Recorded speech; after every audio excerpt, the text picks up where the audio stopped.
Guys, you are welcome to e business plus.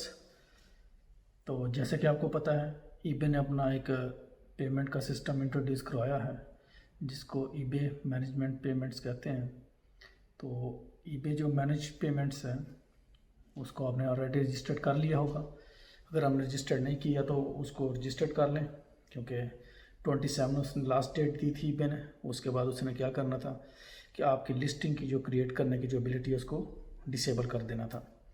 अब ये है कि जिन्होंने ऑलरेडी कर लिया उनका जो है ईबे मैनेज्ड पेमेंट्स जो है वो 31 जुलाई को एक्टिवेट हो जाएगा।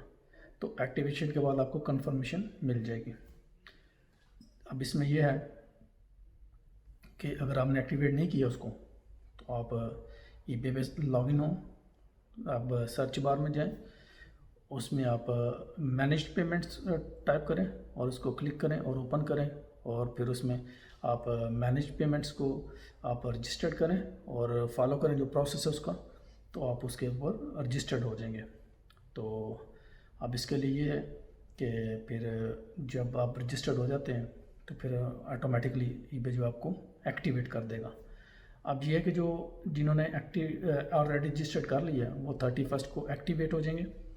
तो एक्टिवेशन के बाद उनको जब एक्टिवेशन का कंफर्मेशन मिलेगी, लेकिन स्टिल उनकी लिस्टिंग जो है वो एज़ यूजुअल जो है वो डिस्प्ले में रहेंगी और उनकी सेल जो है वो कंटिन्यू रहेगी। अब इसमें ये भी है कि अब जब एक्टिवेशन हो जाती है तो फिर जो बायर्स हैं उनके लिए जो है वो डिफरेंट पेमेंट प्लान्स जो है वो अवेलेबल होंगे आपकी लिस्टिंग के अंदर। वो ऑटोमेटिकली जनरेट कर देगा ईबे।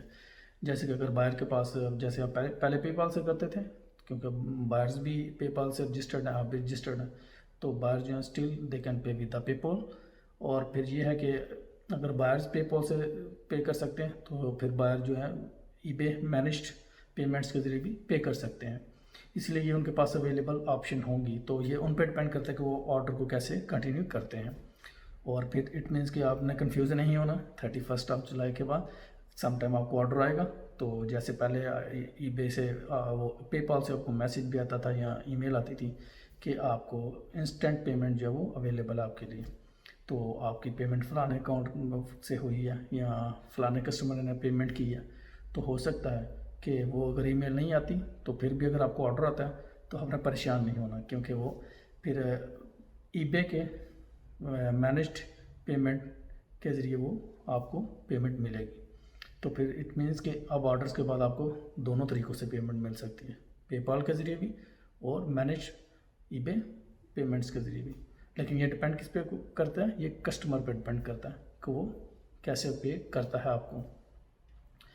तो इसके लिए आप फिर आप अगर ने रजिस्टर्ड नहीं किया तो रजिस्टर्ड कर लें, क्योंकि फिर आपके वो सेलिंग जो प्रोसेस है वो आपको कंटिन्यू रहेगा। और उसके साथ साथ ये होगा कि आपकी जो लिस्टिंग है वो क्रिएट करने की एबिलिटी वो ईबे जो उसको डिसेबल नहीं करेगा। तो hope this information will help you and have a good time and see you in the next video.